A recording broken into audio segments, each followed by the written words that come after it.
back. Homelessness is a growing concern throughout the United States. Sometimes are very tough for a lot of people, and it's impacting a lot of American citizens, but it's also impacting migrants, too.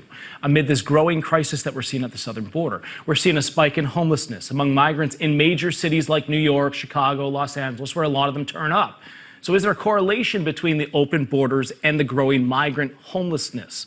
Here to weigh in on this issue is former senior advisor to DHS under Secretary Mayorkas and retired Air Force Lieutenant Colonel Berney. Also with me is former Director of Special Operations for the Drug Enforcement Agency, Derek Maltz. Great to have you both here. Derek, talk to me about this situation that we're seeing, about this growing concern of the migrant homelessness population in big cities and small towns. We see it here in New York. There isn't enough places to put them all, and the city's having to pay for it. But are we seeing that there is a correlation here between migrants that come in illegally, cities that can't put them up, and now are they ending up having to live on the streets? Is this the American dream? John, thanks for having me. Yeah, I mean, look, with the wide open border, these illegals are coming into America. They're going to cities all over the place, and they don't have jobs, right? They're getting involved with, retail crime just to pay the bills, pay the cartels back. They're living on the streets. But, a lot of them have, housing in hotels that we're all paying for. So it's costing us a lot of money. They're getting involved with drugs. I mean, you look at San Francisco, John, as an example. The Honduran gangs are running all the drug trafficking with fentanyl and all this stuff on the streets.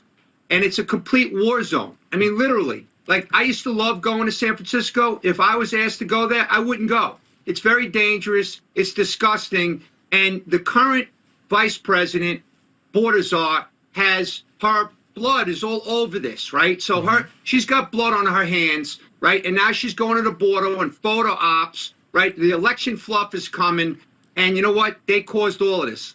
You're absolutely right. And Berney, what do you make of this shocking new ICE report, Immigration and Customs Enforcement, showing that more than 600,000 illegal criminals have come into this country? They haven't been detained. We've got murderers, we have rapists, thousands of them walking all over these cities. But to Derek's point here, that if you let these people in, they can't work because they don't get the work visas. Do they not resort back to crime? You bring in criminals that have already committed crimes in other countries. They come here, they can't work. What do? Are they going to wait for government handouts, or do you think that they're going to commit more crimes? John, thanks for having me.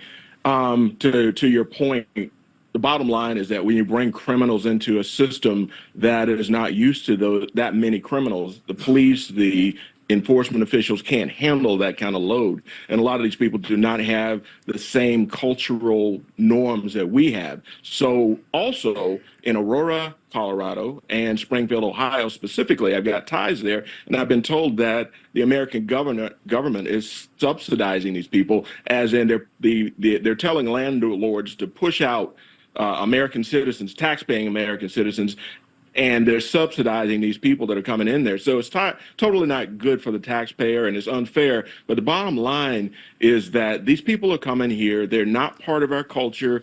And when they can't work, they're going to resort to crime. We got to do something about this. We got to do something about this right now, because the longer they stay here is the longer Kamala Harris and her brand of Democrats are going to, help them stay. So I say let's get them out of here as fast as we can. And Derek, you touched on this, but the drugs are the other problem with this. Sure, you're letting all these people in that are criminals, but they're bringing drugs with them. And you touched on San Francisco specifically and the drugs that have plagued the streets there. You have homeless people all over, walking zombies. Is that not the bigger takeaway? Yes, we have crime, we have these criminals here, but is it not the drugs now that they're bringing in here that are also infecting this population? Yes, 100%. I mean, the Mexican cartels, the violent gangs, the criminals are taking total advantage of the weaknesses and the soft on crime policies, and that's really important. But you look at law enforcement, they're out there doing the best that they can. I mean, CBP's already seized like almost 20,000 pounds of fentanyl. DEA seized 37 million fake pills, 5,400 pounds of fentanyl. But at the end of the day, the bad guys are taking total advantage. Like we just seized, there was a press conference last week.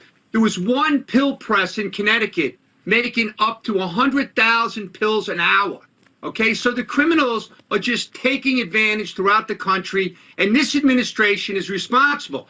How the hell can you promote somebody to the president that failed her job as not only the vice president, but a border czar? Makes no sense. If you had a job in NEWSMAX, are they going to promote you up if you're failing every day on your shows and your numbers are plummeting? Right. So people need to hold her accountable for the failures, and we're all paying the price. This isn't a Republican or Democratic issue. Everyone in America is going to pay the price as they're taking over our cities. And real quickly, Berney, we have to go to break, but I just want to get your thoughts on what Harris, when she went to the border, and her potential policy for handling this, because you've worked with DHS.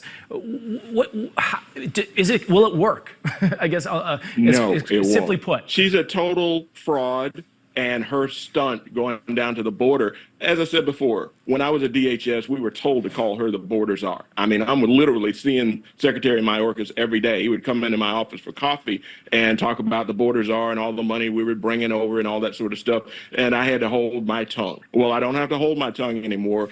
Everything about this woman is fraudulent. And if we elect her or allow her to be elected, shame on us. We have got to do everything we can to stop this and get President Trump into office. And I could tell you 1,000 other things, but just get out there and vote and bring your friends, because this is an existential crisis. Our country is at risk right now. It is. Less than 40 days to the election, and you at home can decide how this goes. Berney Flowers, Derek Maltz, appreciate you coming on. Thank you so much. Have a good Sunday. Thanks. Iran is